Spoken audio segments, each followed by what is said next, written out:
tous, aujourd'hui je vais vous parler des 5 classes d'actifs qu'il faut connaître pour construire son portefeuille d'investissement. Les actions. Une action vous permet de devenir copropriétaire d'une entreprise et vous donne deux droits. Un droit de vote lors des assemblées générales pour participer aux décisions et un droit pécuniaire, c'est le droit aux dividendes ou gains en capital quand le cours de l'action augmente. Les dividendes sont payés soit par trimestre soit par an. Il y a deux manières d'acheter les actions, soit via un fonds d'investissement qui rassemble un portefeuille d'actions, soit en achetant les actions individuelles vous-même. Les fonds d'investissement offrent l'avantage d'être moins risqués car ils ont une approche diversifiée de leur portefeuille d'actions. C'est un package offert par les fonds d'investissement. Quant aux actions individuelles, si vous les achetez, vous serez exposé au risque de l'entreprise en question car vous n'êtes pas diversifié. Si vous optez pour ce mode d'investissement, il faut faire attention aux actions qu'on achète. Il ne faut acheter que les actions dans des secteurs où on a une compréhension minimum du business model. Avant de pouvoir négocier des actions, il faudra ouvrir un compte de courtage via les banques de la place, à savoir Boursorama, Before Bank ou Fortuneo. Les obligations.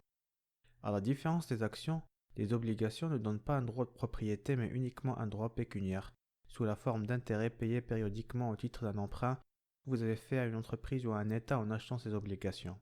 En fin de l'emprunt, vous récupérez généralement le principal qui est le montant auquel vous aviez acheté l'obligation. Vous pouvez investir soit dans des obligations d'État, soit dans des obligations d'entreprise. Les obligations d'État sont issues par les gouvernements et font partie de la dette du pays en question. Elles permettent de financer l'investissement du pays. Les obligations des entreprises sont issues par les entreprises afin de financer leurs projets de développement. Le facteur essentiel dans le choix des obligations est la solvabilité. La solvabilité est la capacité d'une organisation à honorer ses obligations vis-à-vis des tiers. La solvabilité est mesurée par un score appelé rating, allant de CCC à AAA, et son calcul est fait par les agences de credit rating. Les principales agences internationales sont S&P, Moody's et Fitch. Ce qu'il faut savoir, c'est que plus une entreprise est solide et dispose donc d'un bon credit score, plus le taux d'intérêt que l'offre sur ses obligations est bas et vice-versa. L'idée étant toujours que la rémunération est corrélée au niveau de risque de l'investissement. Les obligations sont plus sûres que les actions parce que quand une entreprise fait défaut, c'est-à-dire quand elle met les clés sous la porte et doit être liquidée pour payer ses créanciers, les détenteurs d'obligations sont prioritaires par rapport aux actionnaires pour être remboursés. Les obligations offrent généralement un rendement inférieur aux actions. C'est pour cela que si vous avez comme objectif de faire croître votre argent, les obligations ne sont pas vraiment le véhicule d'investissement le plus propice. Si vous êtes jeune, la grande part de votre argent devrait être dans des actions.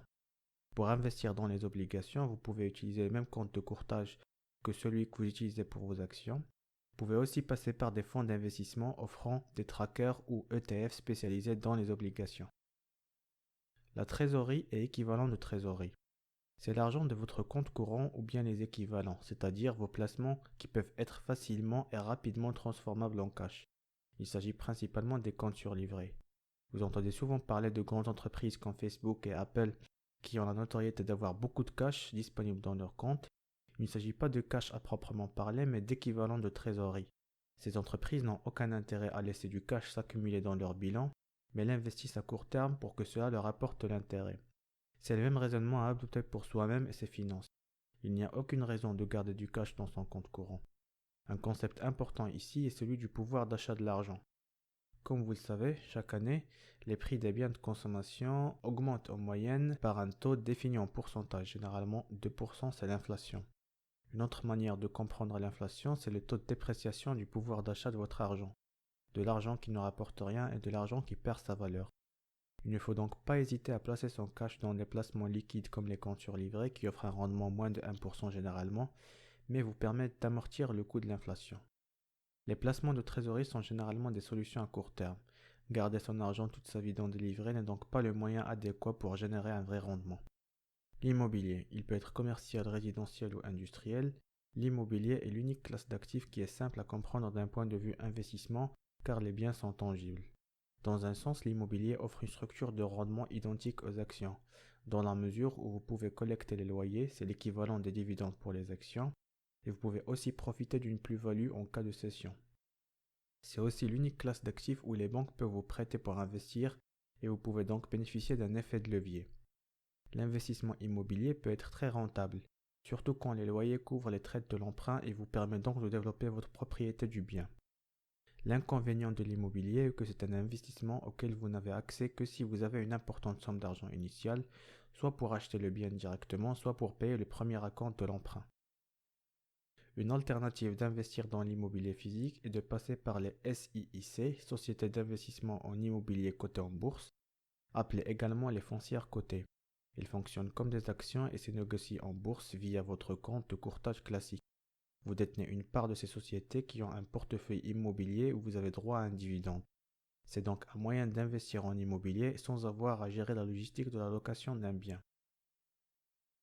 Après avoir vu les 4 principales classes d'actifs, je vais vous parler des classes d'actifs alternatifs. Il s'agit principalement des autres classes d'actifs comme les métaux précieux, or, argent, platine ou encore l'art ou le vin, qui ont démontré leur résilience face à l'inflation. On peut intégrer également les monnaies digitales ou cryptocurrencies comme le Bitcoin ou l'Ethereum, qui ont eu une croissance phénoménale ces dernières années. C'était tout pour les classes d'actifs. Donc actions, obligations, cash et immobilier sont les 4 principales classes d'actifs à adopter si on veut construire un portefeuille d'investissement solide et diversifié. Vos principaux rendements seront principalement dans les actions et l'immobilier. Et vous pouvez utiliser les obligations et le cash pour faire un petit profit sur votre épargne à court terme. Voilà pour la vidéo, j'espère qu'elle vous a été utile. N'hésitez pas à faire un petit like et à partager avec moi vos commentaires via la section ci-dessous. Merci et à bientôt.